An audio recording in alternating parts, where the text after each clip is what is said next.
الحمد لله نحمده ونستعينه ونستغفره ونؤمن به ونتوكل عليه ونعوذ بالله من شرور أنفسنا ومن سيئات أعمالنا من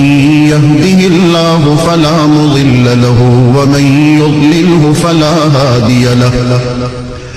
ونشهد أن لا إله إلا الله وحده لا شريك له ونشهد أن سيدنا وسندنا ونبينا ومولانا محمدا عبده ورسوله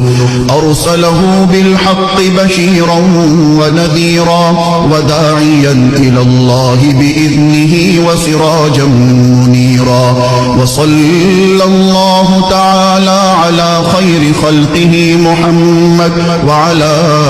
آله وأصحابه وبارك وسلم تسليما كثيرا أما بعد فأعوذ بالله من الشيطان الرجيم بسم الله الرحمن الرحيم إن الله وملائكته يصلون على النبي